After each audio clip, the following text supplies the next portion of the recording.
बिना संघर्ष जीवन नहीं। यह कहानी एक ऐसे व्यक्ति की है जो अपने जीवन से बहुत अधिक परेशान रहता था। उसका मानना था कि पशुओं का जीवन मनुष्य जीवन से बेहतर है, उन्हें किसी प्रकार की कोई चिंता नहीं रहती है। फिर महात्मा गौतम बुद्ध ने उसकी सोच को कैसे बदला और कैसे यह समझाया कि मनुष्य का जीवन ही सबसे बेहतर है। एक व्यक्ति एक रास्ते पर तेजी से आगे बढ़ रहा था। अचानक वह दूसरे व्यक्ति से टकरा गया।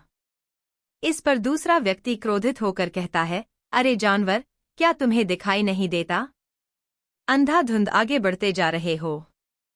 इस पर पहला व्यक्ति कहता है, काश आप जो कह रहे हैं वह सच होता, लेकिन दुर्भाग्यवश मैं एक मनुष्य हूँ। इस पहले व्यक्ति की इस बात को सुनकर दूसरे व्यक्ति का गुस्सा शांत हो गया। वह उस पहले व्यक्ति से कहता है, लगता है तुम बहुत दुखी हो, नहीं तो तुम सौभाग्य की बात को दुर्भाग्य की बात नहीं कहते, क्योंकि एक मनुष्य का जीवन पाना सौभाग्य की बात होती है। मनुष्य का जीवन बड़ी कठिनाइयों से मिलता है और तुम इसे बेकार समझते हो और एक जानवर बनना चाहते हो। तब वह पहला व्यक्ति कहता है, क्या आपने कभी एक जानवर को आत्महत्या करते देखा है? क्या आपने किसी जानवर को दूसरे जानवर को धोखा देते देखा है? क्या आपने किसी जानवर को अपने कल और आज के लिए परेशान होते हुए देखा है? ऐसे में एक मनुष्य का जीवन सौभाग्य की बात कैसे हो सकती है? इससे अच्छा तो जानवरों का जीवन है। हम तो जानवरों से भी बदतर हालात में हैं। वह दूसरा व्यक्ति कहता है, लगता है तुम बहुत दुखी हो, तुम्हारे जीवन में बहुत सारी परेशानियां हैं। यदि ऐसा है तो तुम्हें इसका समाधान महात्मा गौतम बुद्ध के पास मिलेगा। तब पहला व्यक्ति कहता है, महात्मा गौतम बुद्ध कौन है? कोई साधु है, महात्मा है या कोई ऋषि मुनि है? अगर इनमें से हैं तो वो मेरी कोई भी मदद नहीं कर सकते हैं। मैं ऐसे कई लोगों से मिल चुका हूं और इनके पास मेरी परेशानियों का कोई हल नहीं है। दूसरा व्यक्ति कहता है, इनमें से वह कोई भी नहीं है, लेकिन वह क्या है ये तो मैं भी नहीं जानता हूं। बस इतना पता है कि जो भी महात्मा गौतम बुद्ध के पास अपनी परेशानियां लेकर जाता है उसका समाधान बड़ी आसानी से हो जाता है। जो भी महात्मा गौतम बुद्ध के पास आता है अपने सारे दुख दर्द उनके पास छोड़कर चला जाता है। उस दूसरे व्यक्ति की बात सुनकर पहले व्यक्ति को लगा कि उसे महात्मा गौतम बुद्ध से मिलना चाहिए। तब वह कहता है, अगर तुम कहते हो तो मैं उनसे भी मिलकर देख लेता हूँ। उनमें ऐसी कौन सी बात है जो वो किसी के भी परेशानी का समाधान बड़ी ही सरलता के साथ कर देते हैं? इतना कहकर वह व्यक्ति अगले दिन ही महात्मा गौतम बुद्ध से मिलने के लिए निकल गया। 4 से 5 दिनों लंबी की यात्रा करने के बाद वह महात्मा गौतम बुद्ध के पास पहुंच जाता है। मनुष्य जीवन है अनमोल। जब वह महात्मा गौतम बुद्ध के पास पहुंचा तो देखा कि महात्मा गौतम बुद्ध अपने शिष्यों को उपदेश दे रहे थे।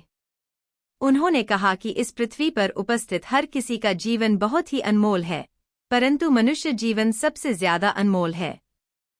इसका उपयोग कर मनुष्य जीवन के उच्चतम श्रेणी पर पहुंच सकता है और इसी मनुष्य जीवन के कारण पशुओं से भी निचली स्तर पर आ सकता है। महात्मा गौतम बुद्ध का उपदेश समाप्त होते ही वहां पर जो लोग बैठे थे वह चले गए।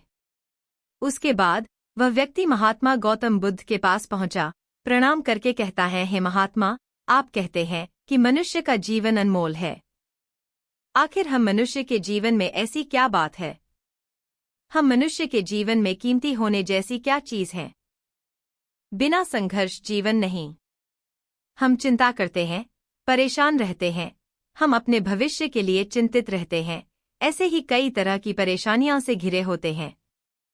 लेकिन आप क्या जाने, आप एक महात्मा हैं, आपने तो ये सारी चीजें त्याग दी हैं, इसलिए आप यह सभी बातें आसानी से कह सकते हैं।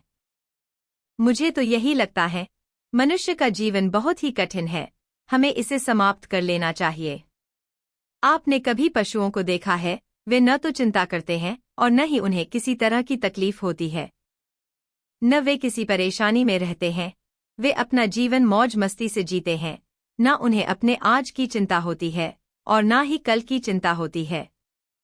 उन्हें ना ही किसी से धोखा मिलता है और ना ही किसी से शिकायत करते हैं। वे बस अपना जीवन जीते हैं और वहीं दूसरी तरफ हम मनुष्य ठीक इसके उल्टा अपना जीवन जीते हैं। मुझे तो यही लगता है कि मनुष्य का जीवन पशुओं के जीवन से भी बदतर है। मनुष्य जीवन एक श्राप है जो हमें मिला है।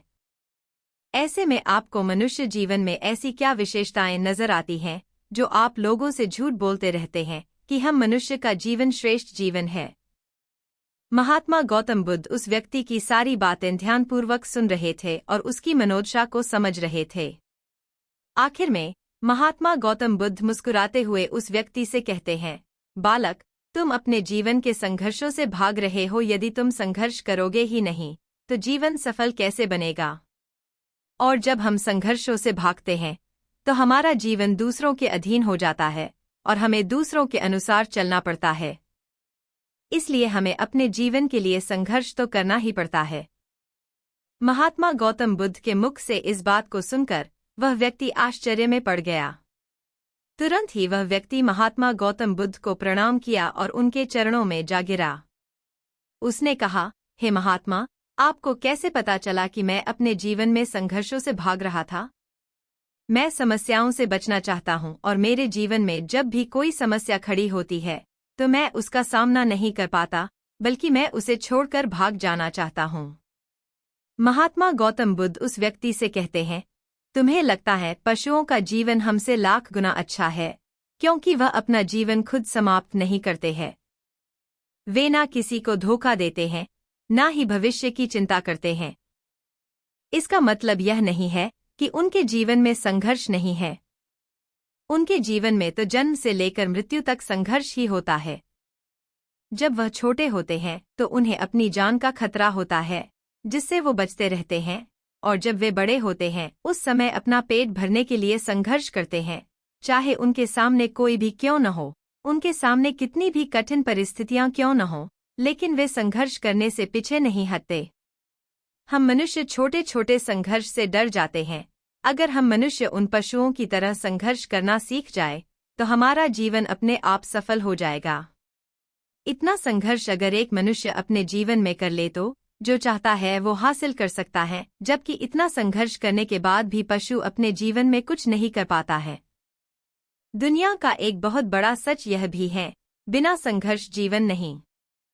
तब महात्मा गौतम बुद्ध ने कहा, बिना संघर्ष के जीवन चल ही नहीं सकता। चाहे वह राजा हो या भिखारी, सबके जीवन में संघर्ष तो होता ही है।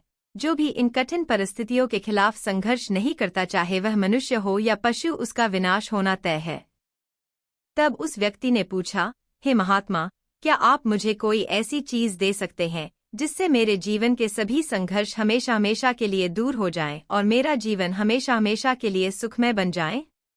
उस व्यक्ति की इस बात को सुनकर महात्मा गौतम बुद्ध फिर से मुस्कुराने लगे और उस व्यक्ति से कहते हैं, पुत्र, मैं तुम्हें वो चीज तो नहीं दे सकता, लेकिन मैं तुम्हें वहां तक पहुंचने का रास्ता जरूर बता सकता हूं। यदि तुम वहां तक पहुंचने का संघर्ष कर लो तो तुम वहां तक पहुंच जाओगे और तुम्हें वह चीज भी मिल जाएगी। लेकिन मेरी एक और बात याद रखना, ऐसा नहीं है कि इसके बाद से तुम्हारे जीवन से परेशानियां और समस्याएं खत्म हो जाएगी। तुम्हारे जीवन में परेशानियां और समस्याएं तो आएगी, परंतु उनका प्रभाव तुम पर बहुत कम हो जाएगा। ऐसी परिस्थिति में कोई तुम्हें कितना भी दुख देने का, धोखा देने का प्रयत्न क्यों न करे, तुम्हें कभी भी धोखा नहीं मिलेगा। वह व्यक्ति दोनों हाथ जोड़कर कहता है, हे महात्मा, बताइए वह चीज क्या है और मुझे कहाँ मिलेगी? मैं उस चीज को पाने के लिए कुछ भी कर सकता हूँ। मैं अपनी पूरे तन मन से प्रयास करूंगा, लेकिन उस चीज को हासिल करके ही रहूंगा। महात्मा गौतम बुद्ध बोले, सोच लो पुत्र, एक बार तुमने उस रास्ते पर चलना शुरू कर दिया तो उस पर चलते ही रहना होगा जब तक कि तुम अपनी मंजिल को पा नहीं लेते, और यह रास्ता अत्यंत संघर्षों से भरा होगा। क्या अब भी तुम अपनी मंजिल को पाना चाहते हो? तब वह व्यक्ति कहता है, आप मुझे वह रास्ता बताइए, मैं उस रास्ते पर चलूंगा। मैं अपने अंतिम सांस तक संघर्ष करूंगा और उस चीज को हासिल करके ही दम लूंगा। समाधान। महात्मा गौतम बुद्ध ने कहा, वह चीज का नाम है शांति, जो तुम्हारे मन के भीतर गहराइयों में है। हमारे मन की गहराइयों में शांति छिपी हुई है। तुम्हें अपने मन की गहराइयों में उस शांति को खोजना होगा। उस शांति के लिए संघर्ष करना होगा। अगर तुम अपने रास्ते से नहीं भटके तो तुम्हें वो सब मिलेगा जो तुम चाहते हो। महात्मा गौतम बुद्ध की बात सुनकर वह व्यक्ति बोलता है, मुझे लगा आप कोई ऐसी वस्तु का नाम बताएंगे जिसे मैं हर हाल में हासिल कर लूंगा और उसके बाद मेरा जीवन सुखमय बन जाएगा। आगे वह व्यक्ति कहता है, इस दुनिया में ऐसी कोई चीज नहीं जिसे खोजा नहीं गया हो और खोजा नहीं जा सकता है, लेकिन मैं अपने मन के भीतर कैसे जा सकता हूँ? वहां जाने का ना ही कोई मार्ग है और ना ही वहां तक कोई सवारी जाती है। फिर कुछ देर सोचने के बाद वह व्यक्ति कहता है, हे महात्मा, आप मुझे बताइए कैसे मैं उस रास्ते पर चलकर अपने मन की गहराइयों में शांति को ढूंढ सकता हूँ। इस दुनिया में सबसे शक्तिशाली क्या है? महात्मा गौतम बुद्ध उस व्यक्ति से पूछते हैं, इस दुनिया में सबसे शक्तिशाली क्या है? तब वह व्यक्ति कहता है, सबसे शक्तिशाली धनी व्यक्ति है जिसके पास सब कुछ है और उसे किसी बात की कोई चिंता नहीं है। तब महात्मा गौतम बुद्ध उस व्यक्ति से कहते हैं, इस दुनिया में सबसे शक्तिशाली है इच्छा। इच्छा ही इस दुनिया को चला रही है। जो कोई भी कार्य कर रहा है वह सब उसकी इच्छा का परिणाम है। एक इच्छा ही है जो किसी भी व्यक्ति को धूल में मिला सकती है और इच्छा ही वो वस्तु है जो किसी भी व्यक्ति को उसकी मंजिल तक पहुंचा सकती है। इस दुनिया में जो कोई भी आया है, जहां कहीं भी है, जिस भी परिस्थिति में है, वह उसके इच्छा के अनुसार ही है। फिर महात्मा गौतम बुद्ध कहते हैं, मनुष्य अपनी इच्छाओं के अनुसार अपने जीवन में कुछ भी कर सकता है, लेकिन एक सत्य यह भी है कि मनुष्य अपनी इच्छाओं पर पूरी तरह से नियंत्रण नहीं कर पाता है। इसलिए उसके जीवन में वह सभी घटनाएं घटती रहती हैं जो उसे नहीं चाहिए होता है।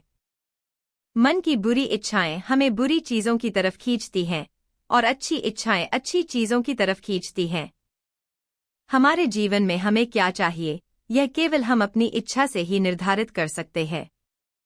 मन को शांति कैसे मिलेगी? तब वह व्यक्ति कहता है, क्या मैं यह इच्छा करूं कि मुझे मेरे मन के भीतर की शांति मिल जाए तो क्या वह मुझे मिल जाएगी? महात्मा गौतम बुद्ध बोले, हे पुत्र, इस दुनिया में सबसे शक्तिशाली चीज इच्छा अवश्य है, परंतु मनुष्य ना जाने क्यों अपने जीवन में तरह तरह की इच्छाएं पालता है, लेकिन उसकी सारी इच्छाएं पूर्ण नहीं हो पाती हैं, क्योंकि उस इच्छा को पूरा करने के लिए एक और चीज की जरूरत पड़ती है और उस एक चीज की कमी मनुष्य के जीवन में हमेशा बनी रहती है। क्या तुम इसके बारे में जानते हो? वह व्यक्ति बोला, नहीं महात्मा, मैं नहीं जानता। महात्मा गौतम बुद्ध कहते हैं, पुत्र, वो वस्तु संकल्प है, क्योंकि संकल्प के बिना इच्छा व्यर्थ है। संकल्प के बिना तुम कितनी भी बड़ी इच्छा क्यों न कर लो, परंतु वह कभी पूर्ण नहीं हो सकता। संकल्प जितना मजबूत होगा, तुम्हारी इच्छा भी उतनी ही जल्दी पूरी होगी, और संकल्प जितना कमजोर होगा, तुम्हारी इच्छा भी उतनी ही कमजोर होगी। तब वह आदमी बोला, अगर मैं दृढ़ संकल्प लूं तो क्या मुझे शांति मिल जाएगी? तब महात्मा गौतम बुद्ध ने कहा, संकल्प भले ही इच्छा को शक्ति प्रदान करता है, लेकिन इच्छा और दृढ़ संकल्प ले लेने के बाद भी व्यक्ति अपनी मंजिल तक पहुंच नहीं पाता है। वह राह में भटक जाता है और थक हार कर अपने संकल्प को छोड़ देता है। तब महात्मा गौतम बुद्ध कहते हैं, किसी भी मार्ग पर चलने के लिए उस मार्ग का ज्ञान होना जरूरी है, और वह ज्ञान हमें उस मार्ग पर चलकर ही मिल सकता है। जब हम उस मार्ग पर चलते हैं तो छोटी छोटी समस्या, परेशानियां तो आते जाते रहती है और हम उन छोटी छोटी परेशानियां में फंस कर रह जाते हैं और हमारा संकल्प टूट जाता है। हमारी इच्छाएं उन छोटी छोटी समस्याओं के आगे कमजोर पड़ जाती हैं और हम हार मान लेते हैं। हमारा पूरा जीवन उसी समस्याओं के इर्द गिर्द घूमते रह जाता है। इस पर वह व्यक्ति कहता है, मैं आपकी बातों को समझने का कोशिश कर रहा हूं, लेकिन आपकी बहुत कम बातें मुझे समझ आ रही है। तब महात्मा गौतम बुद्ध उसे समझाने के लिए कहते हैं, मान लो तुम्हें किसी गांव में जाना है, किसी व्यक्ति से मिलना है और तुमने ये संकल्प लिया है कि तुम उस व्यक्ति से मिलकर ही रहोगे, परंतु काफी समय ढूंढने के बाद भी ना ही तुम उस गांव को खोज पाए और उस व्यक्ति से मिल पाए, तो ऐसे में तुम क्या करोगे? तब व्यक्ति कहता है, हे महात्मा, ऐसे कैसे हो सकता है कि मैं जीवित हूं और वह व्यक्ति भी जीवित है और मुझे गांव पता है, तो मैं किसी भी कीमत पर उस व्यक्ति से मिलकर ही आऊंगा। तब महात्मा गौतम बुद्ध बोले, अगर तुम्हें उस व्यक्ति का नाम पता है, गांव का नाम भी पता है, लेकिन तुम्हें यह नहीं पता है कि वह गांव किस दिशा में है, तो ऐसे में तुम कौन सा मार्ग पकड़ोगे? मान लो, यदि तुमने किसी विपरीत दिशा को पकड़ लिया, क्या तुम्हें उस गांव तक ले जाएगा वो दिशा, और क्या तुम्हें उस व्यक्ति से मिला पाएगा? तब वह व्यक्ति बोला, ऐसे तो मिलना मुश्किल हो जाएगा।